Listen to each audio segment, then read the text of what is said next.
Amelia Earhart គឺជាអ្នកបើកចំហស្ត្រីដំបូងគេបង្អស់ពីជាតិអាមេរិកដែលមានបំណងចង់ផ្សាយជំរុញពិភពលោកហើយនាងមិនចង់ប្រើប្រាស់ប្រកាសដែលងាយស្រួលនោះទេ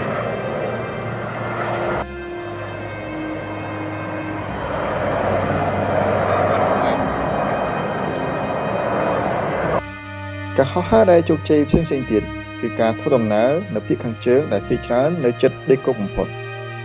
ក៏ប៉ុន្តែផ្លូវដែល Earhart បានជ្រើសរើសគឺនៅជិតខ្សែបន្ទាត់អេក្វាទ័រដែលមានន័យថាផ្នែកចុងក្រោយនៃការហោះហើររបស់នាងត្រូវឆ្លងកាត់មហាសមុទ្រ Pacific ដែលជាមហាសមុទ្រដ៏ធំបំផុតនៅលើសកលលោកដែលនាំឲ្យការហោះហើររបស់នាងគឺជាការធ្វើដំណើរដ៏លំបាកនិងខុសខានបំផុត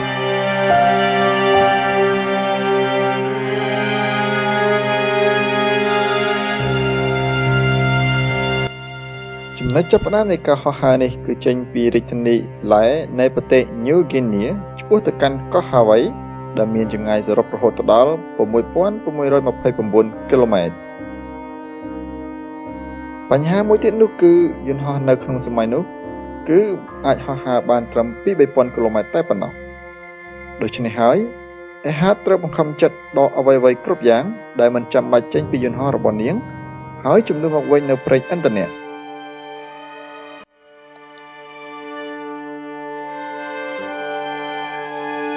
ប្រសិនបើយើងមើលពីលើអាកាសយើងនឹងឃើញថានៅមហាសមុទ្រដ៏ធំធេងវាស្ទើរតែមិនមានដីកន្លែងណាសម្រាប់នាងក្នុងការចុះចតនោះទេក៏ប៉ុន្តែបើយើងស៊ូមផែនទីបន្តិចនោះយើងនឹងឃើញកោះដ៏តូចមួយនៅពាក់កណ្ដាលនៃផ្លូវហោះហើររបស់នាងនោះគឺកោះ Howland ដែលមានបណ្ដោយប្រវែងត្រឹម 2 គីឡូម៉ែត្រនិងទទឹងតិចជាង 1 គីឡូម៉ែត្រតែប៉ុណ្ណោះហើយអ្វីដែលពិសេសជាងនេះទៅទៀតកោះនេះជាកោះដែលគ្រប់គ្រងដោយសហរដ្ឋអាមេរិកតាំងពីឆ្នាំ 1856 Earhart អាចធ្វើការចុះចតដើម្បីចាក់សាំងបន្ថែមបានប្រសិនបើនៅលើកោះនោះមានផ្លូវដែលអនុញ្ញាតឲ្យយន្តហោះរបស់នាងចុះចតបានដូច្នេះហើយ Earhart បានសរសេរសម្បត្តិផ្ញើទៅកាន់ប្រធានាធិបតីអាមេរិកលោក Roosevelt ដោយផ្ទាល់ដើម្បីស្នើសុំការសាងសង់ផ្លូវយន្តហោះនៅលើកោះ Howland 4 ថ្ងៃបន្ទាប់ប្រធានាធិបតីអាមេរិករូបនេះបានអនុញ្ញាតឲ្យផ្លូវយន្តហោះចំនួន3ត្រូវបានសាងសង់ទោះបីជាបែបនេះក៏ដោយតើនាងអាចស្វែងរកកោះដ៏តូចនៅចំកណ្ដាលមហាសមុទ្របែបនេះដោយរបៀបណាអ្នករត់ដំណើរជាមួយ Amelia Earhart គឺលោក Fred Noonan លោកគឺជាអ្នកគណនានៅផែនការសម្រាប់ការហោះហើរដោយសារតែគេដឹងពីទិសដៅរបស់កោះ Howlandគេអាចប្រើត្រីវិស័យនៅលើយន្តហោះដើម្បីហោះឆ្ពោះទៅរកវាការដឹងពីល្បឿននៃខ្យល់អាចឲ្យគេដឹងពីល្បឿននៅលើដីដែលគាត់ទៅដកឬបុកបន្ថែមនៃខ្យល់នោះពួកគេអាចគណនាដឹងពីរយៈពេលនៃការទៅដល់កោះ Howland ដែលវិធីសាស្ត្រនេះគេហៅថា Dead Reckoning ទោះបីជាបែបនោះក៏ដោយក៏ពួកគេមិនបានហោះតម្រង់ត្រង់ទៅកាន់កោះនោះទេបើសិនជាពួកគេធ្វើបែបនោះហើយមិនបានឃើញកោះតាមការកំណត់នោះពួកគេនឹងវង្វេងផ្លូវដោយសារតែបែបនេះហើយបានជាពួកគេជ្រើសរើសការធ្វើដំណើរទៅភាគខាងត្បូងនៃកោះពួកគេបានប្រមាណថាការហោះហើរនេះមានរយៈពេល18ម៉ោងដោយធ្វើការហោះហើរទាំងយប់ទាំងថ្ងៃបន្ទាប់មកពួកគេនឹងបត់ទៅទិសខាងជើងតាមការកំណត់នៃពេលវេលានោះគេនឹងអាចមើលឃើញកោះ Howland បានយ៉ាងច្បាស់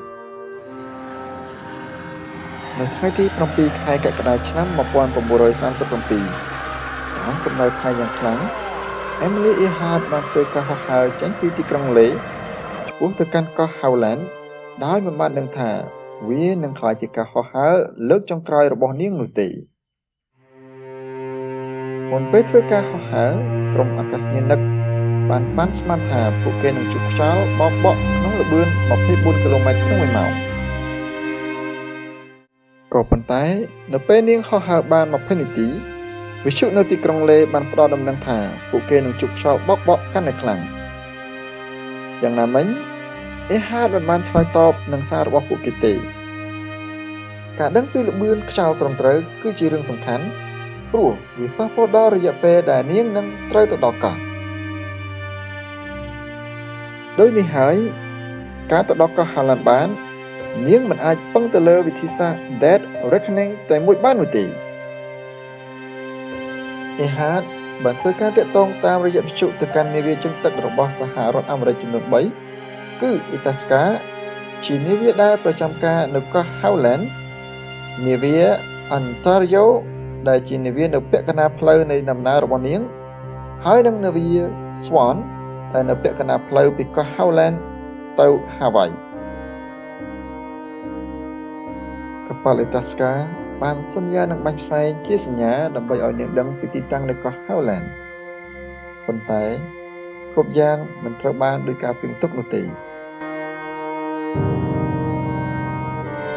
ម៉ោងក្រោយនៃការហោះហើរ Ehud បានធ្វើបច្ចុប្បន្នភាពទៅកាន់ទីក្រុងលេ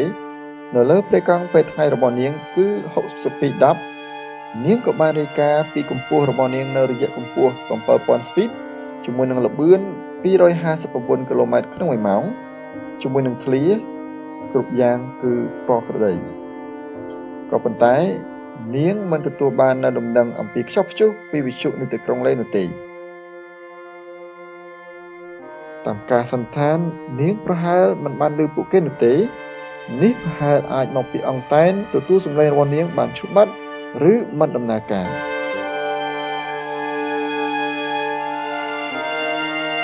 9ម៉ោងបន្ទាប់ពីការហោះហើរ Amelia Earhart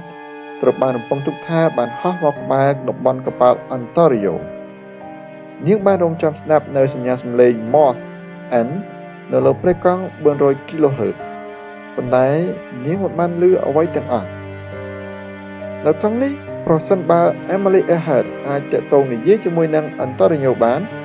នោះនឹងធានាថានាងកំពុងតែធ្វើដំណើរត្រូវទៅតាមគោលដៅរបស់នាងមកដល់ចំណុចនេះ Amelia គឺប្រហែលជាមកដល់ពាក់កណ្ដាលផ្លូវទៅកាន់កោះ Howland ហើយពួកគេបានសម្រេចនៅគោលដៅ 80% ដើម្បីហោះហើរជុំវិញពិភពលោកយ៉ាងណាមិញដោយមិនមានផ្លូវចូលចតផ្សេងទៀតក្នុងរយៈចម្ងាយ 1000 គីឡូម៉ែត្រក្នុងយប់ដ៏សែនងងឹតនៅលើផ្ទៃមហាសាគរនាងត្រូវតែសម្រេចចិត្តដ៏លំបាកបំផុតថាគួរបន្តស្វែងរកកោះដ៏តូចមួយនេះឬក៏ត្រឡប់ក្រោយទៅកាន់ទីក្រុងលេ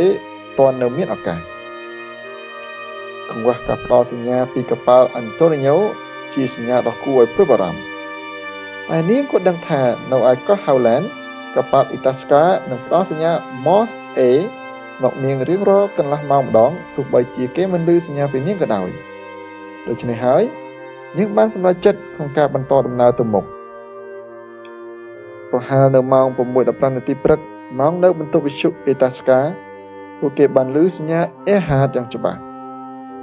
សូមផ្ដល់ទិសដៅឆ្ពោះមករកយើងតាម3105យើងនៅរយៈចម្ងាយប្រហែល321 គីឡូម៉ែត្រទៀតបន្ទាប់មកនាងក៏ចាប់ផ្ដើមហួចក៏ប៉ុន្តែបុរសនៅបន្ទប់មានការភ័ន្តច្រឡំដោយសារពួកគេគិតថានាងជាអ្នកត្រូវចាប់សញ្ញាកប៉ាល់របស់ខ្លួនមិនមែនកប៉ាល់ខ្លួនជាអ្នក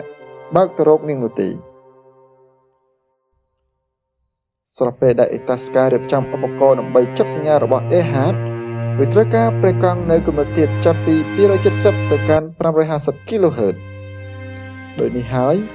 វាពិបាកសម្រាប់ Earhart ក្នុងការចាប់សញ្ញារបស់ Itasca នៅម៉ោង 7:42 នាទី Earhart បានព្យាយាមទាក់ទងទៅកាន់បន្ទប់ Itasca យ៉ាងខ្លាំងថាយើងប្រហែលជានៅលើអ្នកហើយប៉ុន្តែមិនអាចឃើញអ្នកទេអុកស្មានរបស់យើងក៏កាន់តែជិតអស់ហើយយើងហោះនៅរយៈកម្ពស់ 1000 feet តែមាននរណាម្នាក់ឆ្លើយតបនឹងនាងឡើយ10នាទីក្រោយមកនាងបាននិយាយមកម្ដងទៀតយើងបានហោះច្បាស់ហើយតែមិនអាចរកឃើញអ្នកទេសូមបើកប្រេកង់ទៅកាន់ប្រព័ន្ធ500 Itasca បានលឺហើយផ្ដល់សញ្ញា A ទៅកាន់យន្តហោះរបស់ Earhart តែដោយរយៈកម្ពស់យន្តហោះខ្ពស់ពេក Earhart មិនអាចចាប់សញ្ញាកប៉ាល់បានទេហើយនៅទីបញ្ចប់ប្រហែលម៉ោង 9 ព្រឹក Itasca បានឮសំឡេងស្រែកខ្លាំងពីក្នុងវិទ្យុយើងកំពុងតែនៅលើផ្លូវ157 ដឺក្រេទៅ337 ដឺក្រេយើងសូមបញ្ជាក់ម្ដងទៀតយើងនៅលើ62 kHz យើងកំពុងរត់ត្រង់ពីត្បូងទៅជើងសំឡេងរបស់នាងស្រែកឮខ្លាំងឡើងហើយវាបានคล้ายជាសារចុងក្រោយដែលកប៉ាល់ Itasca បានឮ 2 ម៉ោងក្រោយពីការបិទខ្លួននៅអាថ៌កំបាំងរបស់ Ehad កប៉ាល់ Itasca បានធ្វើការរុករកក្នុងទិសដៅពីត្បូងទៅជើងនៃកោះ Howland កប៉ាល់និងយន្តហោះរបស់សហរដ្ឋអាមេរិកផ្សេងៗទៀតក៏បានចូលរួមដើម្បីរុករកអស់រយៈពេលជាង2សប្តាហ៍ហើយវាបានក្លាយជាការរុករកជួយសង្គ្រោះដែលមានតម្លៃថ្លៃបំផុតនៅសហរដ្ឋអាមេរិកគឺចំនួន$4 លានដែលមានតម្លៃស្មើនឹង$100 លានសប្តាហ៍ថ្ងៃក៏ប៉ុន្តែ